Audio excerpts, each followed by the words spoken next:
Hello दोस्तों, जय हिंद। आपके अपने YouTube channel Krishna education hub में आपका तहे दिल से स्वागत है। कैसे हो आप सभी? आशा करता हूं आप लोग बहुत ही अच्छे होंगे। आइए आज का सेशन शुरू करते हैं। आज का सेशन है प्रतिशत का पार्ट 4, यानी कि अभी तक आपने प्रतिशत के 3 पार्ट देखे हैं, जिसमें हल किए गए सभी प्रश्नों को आपने सही से समझा होगा और आपने भी हल किया होगा। आज का पहला प्रश्न दिया गया है कि एक दुकानदार कुछ वस्तुओं को 48,760 रुपए में बेचता है। 48,760 रुपए में बेचता है, जिसके 2/5 हिस्से को, 2 हिस्से करने हैं, 2/5 हिस्से को एक लिया, 2/5 हिस्सा को 13% लाभ पर, यानी कि इसे 13% लाभ पर यानी कि प्लस लगा देंगे। तो जो बाकी हिस्सा बचा है कैसे निकालना है? ये कुल होता है, ये नीचे वाला ये कुल है, ये दिया गया है, दिया गया। तो हमें शेष कैसे निकालना है? 5 से 2 गया 3, ये शेष निकला है। ठीक, नीचे वाला आपको पता ही है, कुल है। तो इसे हमें कितने लाभ पर बेचना होगा कि क्वेश्चन मार्क, ठीक है, कितने लाभ पर बेचना होगा कि कुल लाभ 19% प्राप्त हो। ठीक है, तो हमें आज ट्रिक वाइज लगाना है, यानी कि रुपए का मतलब इसका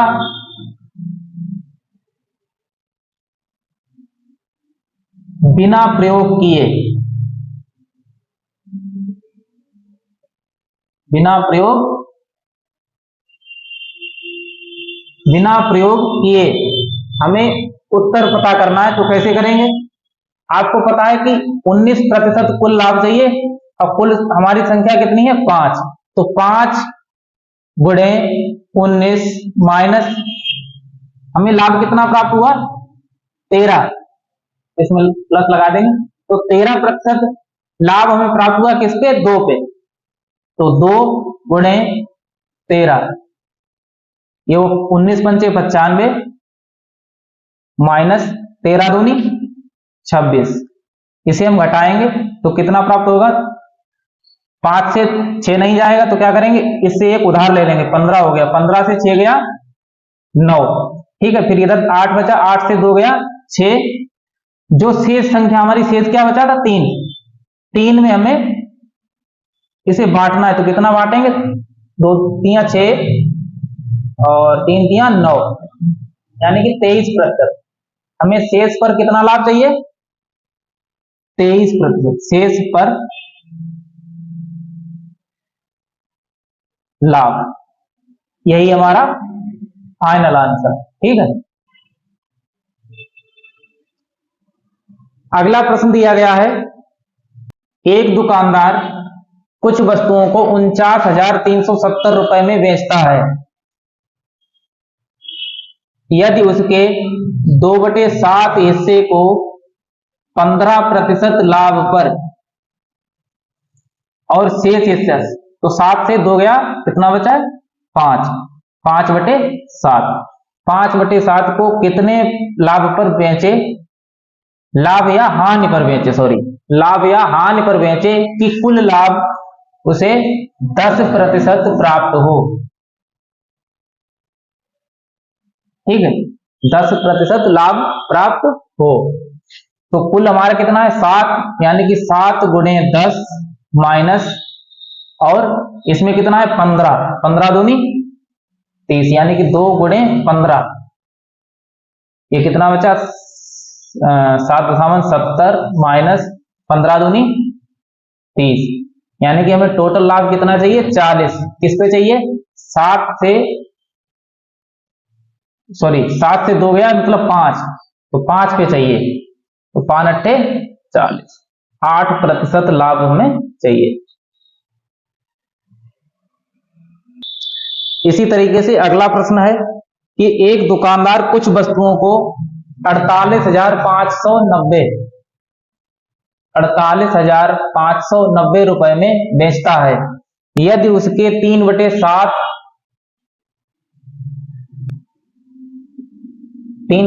7 से 3 गया 4, 4/7 शेष हिस्सा कितना बचा 4/7। तो 3/7 को 30% लाभ पर 30% लाभ, ठीक है, लाभ पर बेचता है, तो बताइए शेष वस्तुओं को कितने लाभ पर बेचे कि कुल लाभ 10% प्राप्त हो। तो शेष वस्तुओं पर निकालना है हमें, तो कुल लाभ कितना दिया है 10%, ठीक है। आइए लगाते हैं, तो 10 गुणे 7 माइनस मिला में कितना 3 गुणे 30 बराबर 70 माइनस 90 बराबर -20, यानी कि हमें हानि चाहिए। सीधी सी बात है कि हमारे पास माइनस की संख्या प्राप्त हुई है तो हमें हानि चाहिए, क्योंकि हमें लाभ चाहिए 10%, हमें 30% पहले ही हो चुका है लाभ। तो इस तरीके से हमें 20 रुपए हमारे पास ज्यादा आ चुके हैं, तो हमें वो हानि कमाने तब हमारे कितने होंगे 10% कुल सौदे पर लाभ हो जाएंगे। तो 4 का भाग देना है, 4 पंचे 20, यानी कि -5%। अगला प्रश्न है, एक दुकानदार कुछ वस्तुएं खरीदता है और वह उन वस्तुओं का 1/4, कुछ वस्तुएं खरीदी, अब पता नहीं कितनी थी, लेकिन उनका 1/4, मान लो जो हमारे पास वस्तुएं थी 1/4 हिस्सा 30% लाभ पर, तो 30% लाभ पर, और शेष को 10% लाभ पर, यानी कि 4 से 1 गया 3, तो 3/4, इसे कितने 10% लाभ पर बेच देता है। तो सभी वस्तुओं पर उसे कितने प्रतिशत का लाभ हुआ होगा, तो सभी वस्तुओं पर निकालना है, यानी कि एक वस्तु को उसने 30% प्लस 3, जो 3 बाकी रही तो उसे 10%, तो 30 एकम 30 प्लस और 10 तियां 30, तो टोटल लाभ उसे कितना हुआ 60 रुपए का, किस पे 4 पे, तो 4 15% लाभ। अगले प्रश्न को हल करते हैं। इसमें दिया गया है 130 प्रश्नों वाली एक परीक्षा में जस्सी ने पहले 65 प्रश्नों में से 40% प्रश्नों का सही उत्तर दिया। 130 प्रश्न थे किसी परीक्षा में, उसके पहले 65 प्रश्नों में से 40% सही हल किए, सही, ठीक है। बाकी कितने बचे 65 प्रश्न, ठीक है। अंतिम 65 प्रश्नों में से उसने कितने प्रतिशत प्रश्नों के सही उत्तर दिए होंगे यदि कुल अंक 60% प्राप्त हुए हैं, ये निकालना है हमें। अब कुल अंक कितने हैं 60%, ठीक है।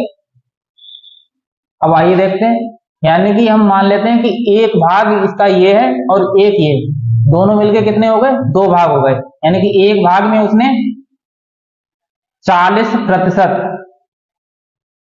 ठीक है, और एक भाग में हमें पता नहीं कितने, लेकिन दोनों में मिलकर उसने 60% अंक प्राप्त किए, 60%, तो 40 एकम 40 अंक हो गए, और 60 दूनी 120, कितना अंतर आया इसका 120 से 40 गया 80,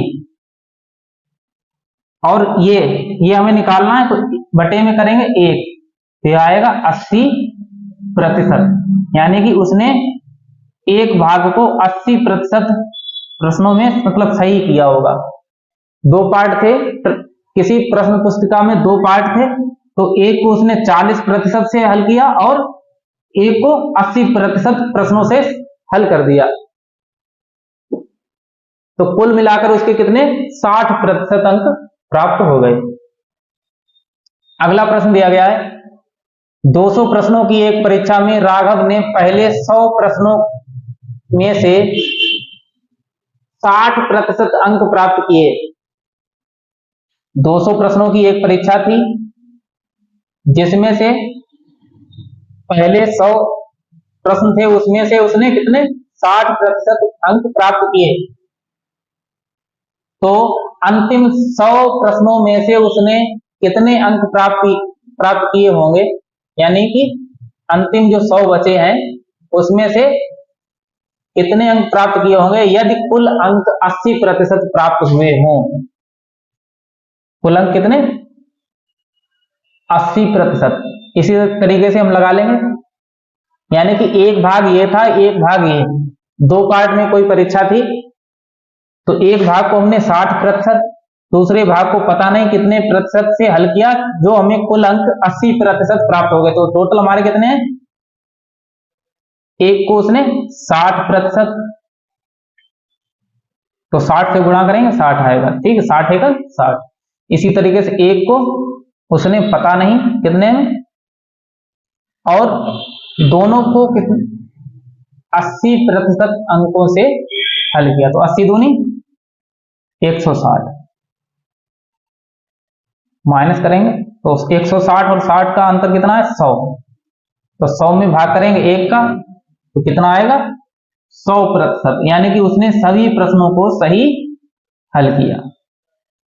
100%, इधर लिख लेते हैं।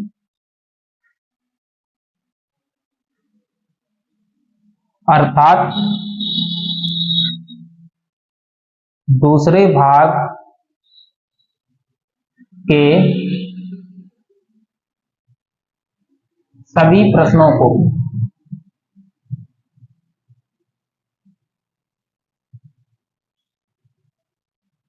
सही हल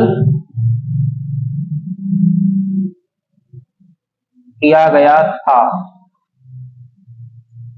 अगला प्रश्न दिया है, मोहित ने 80 प्रश्नों की एक परीक्षा में पहले 40 प्रश्नों में से 65% अंक प्राप्त किए।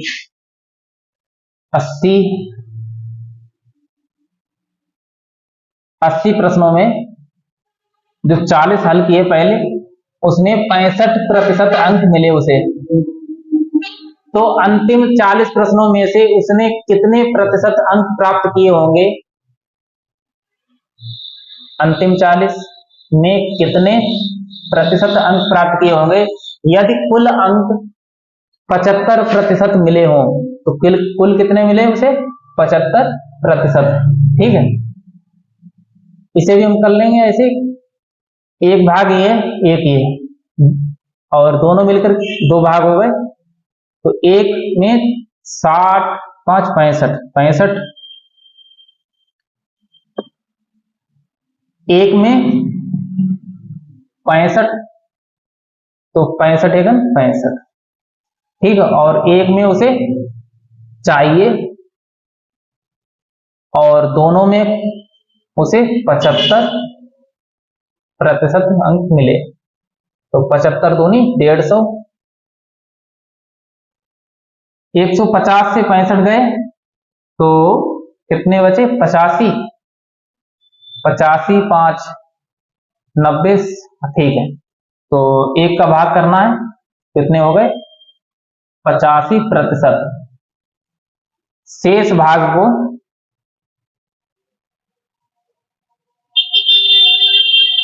शेष भाग का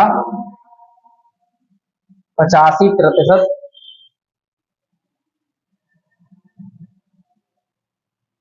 सही हल किया गया था। आई होप आज का वीडियो आपको बहुत ही अच्छा लगा होगा। आज के ट्रिकी मेथड द्वारा लगाए गए इन प्रश्नों को आपने बहुत ही अच्छे तरीके से समझा होगा। हमारी फर्रुखाबादी भाषा में एक कहावत है, आप लोगों को वीडियो अच्छी लगी हो तो चैनल को सब्सक्राइब करियो, साथ ही बेल आइकन को दबाना ना भूलियो। इसी तरीका के शानदार और जानदार मेथड को समझने के लिए आपके अपने YouTube channel Krishna education hub को सब्सक्राइब करें। वीडियो अच्छी लगी हो तो कमेंट बॉक्स में अपनी राय देना ना भूलें। आपकी राय हमारे लिए बहुत ही महत्वपूर्ण है। आपके चैनल सब्सक्राइब करने से और कमेंट करने से और वीडियो को लाइक करने से हमारे मन को भरपूर उत्साह और शानदार ट्रिकी मेथड द्वारा वीडियो बनाने के लिए नई ऊर्जा मिलती है। इसलिए आप सभी से निवेदन है कि चैनल को सब्सक्राइब करें, को दबाएं, साथ ही वीडियो अच्छी लगे तो लाइक करें। इसी के साथ जय हिंद, राम राम।